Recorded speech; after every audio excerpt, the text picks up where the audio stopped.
श्रद्धांजलि, 101 परिंदे और तुलसी के पौधे वितरित कोटा में अखाड़ों के जनक और गुरु द्रोणाचार्य माने जाने वाले पूजनीय श्री चौतमल पहलवान बड़थुनिया की जयंती श्रद्धा और सम्मान के साथ मनाई गई। हिंदू धर्मशाला के सामने स्थित प्रतिमा स्थल पर माल्यार्पण और पुष्पांजलि अर्पित कर उन्हें नमन किया गया।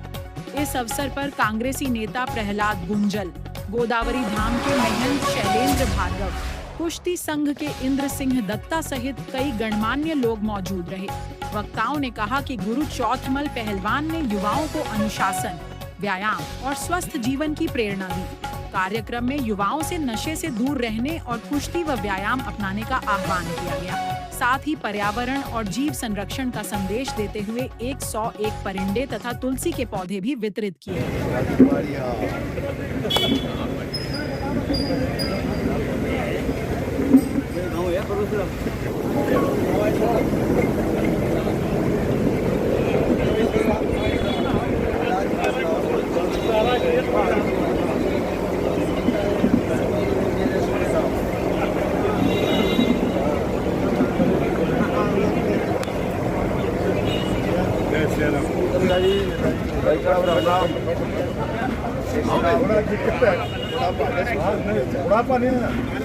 जवानी है अभी आप अपना कमांडो का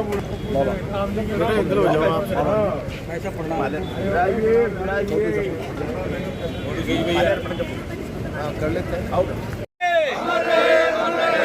जब तक सूरज चांद रहेगा उस्ताद जी का नाम रहेगा। जब तक सूरज चांद रहेगा उस्ताद जी का नाम रहेगा। एक मिनट थोड़ा सा साइड में। इधर आ जाओ, इधर। अरे मोबाइल मूर्ति का फोटो इधर हो जाओ। हाँ तुम तो मोबाइल हटाओ। उधर चल जाओ। चौतमल जी उस्ताद अमर रहे, अमर रहे, अमर रहे। जयंती मनाई जा रही है। चौतमल जी पहलवान साहब, जिन्हें पूरा शहर, पूरी आड़ोती उस्ताद चौतमल जी के नाम से जानते थे, उनकी आज 134वीं जयंती और हम सब लोग इस अवसर पर उनको अपने श्रद्धा सुमन अर्पित करने के लिए इकट्ठे हैं। आप कल्पना कर लीजिए कि इस भौतिक युग में जहाँ आदमी को सुबह शाम अपने निजी काम और स्वार्थों से फुर्सत नहीं है और सुबह सुबह इतने लोग उनके प्रति अपनी आस्था श्रद्धा व्यक्त करने आए हैं, समाज की व्यवस्था में उनका बहुत बड़ा योगदान रहा है। अखाड़ा न केवल शारीरिक सौष्ठव का साधन थे, सामाजिक सुरक्षा की गारंटी पुराने समय पर हुआ करते थे। ऐसे संस्कारों का बीजारोपण कोटा की नौजवान पीढ़ी में जिस ताकत से करने में चौतमल जी साहब का योगदान रहा है वो अद्भुत है, अद्वितीय है। और मैं नहीं कह रहा हूँ, आज भी अखाड़ा परंपरा से जुड़े हुए तमाम उस्ताद लोग इस बात को मुक्त कंठ से बोलते हैं कि जीवंत परंपरा जो इस क्षेत्र में स्थापित की है, उस्ताद चौतमल जी ने की है। दुर्भाग्य है कि आज उस अखाड़ा परंपरा का विकल्प जिम बनते जा रहे हैं और जहाँ शारीरिक सौष्ठव तो देखने को मिल जाता है, संस्कार मर रहे हैं।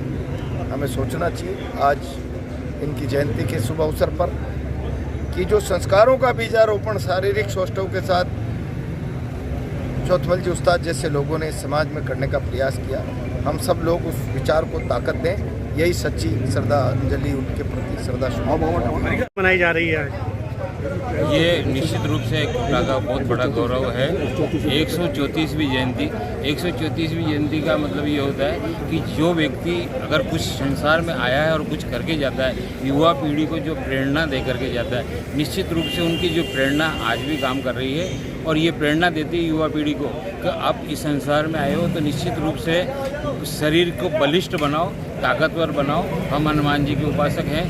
पहला जो है जो सिद्धांत है कि निरोगी काया जब ये होगी तब युवा पीढ़ी अखाड़ों में जाना चालू करेगी, व्यायाम करेगी, निश्चित रूप से बलवान बनेगी। और बलवान शरीर में ही बलवान बुद्धि निवास करती है। अगर आपको बुद्धि चाहिए तो निश्चित रूप से आपको शरीर शोषणों पर ध्यान देना पड़ेगा, युवा पीढ़ी को पुनः अखाड़ों में आना पड़ेगा। ये प्रेरणाएं उस्ताद दे करके गए हैं और आज उसी परंपरा को हमारे परंपरी ये निभा रहे हैं और इन्होंने जो चालू परंपरा की है उसको अनवरत चल रही है। वहाँ बरथुनी जी जो अखाड़े पे नियमित जाते हैं, बच्चों को प्रशिक्षण देते हैं और जब रामपुरा का अखाड़ा निकलता है तो एक अद्वितीय अखाड़ा निकलता है। आवश्यकता है कि युवा पीढ़ी इसमें प्रवेश करे, जाए और शरीर शोषणों पर ध्यान दे।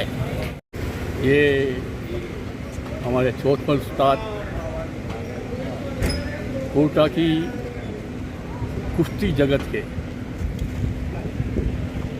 इतिहास के बहुत बड़े पहलवान रहे हैं, उस्ताद रहे हैं और आपके द्वारा संचालित कई अखाड़े अभी भी चल रहे हैं। तो उनकी जन्मतिथि पे ये प्रतिवर्ष आयोजन होता है। हम आते हैं, उनको याद करते हैं और उनसे प्रेरणा मिलती है। यहाँ के जो गुरु उस्ताद आते हैं और उनसे प्रेरणा लेते हैं।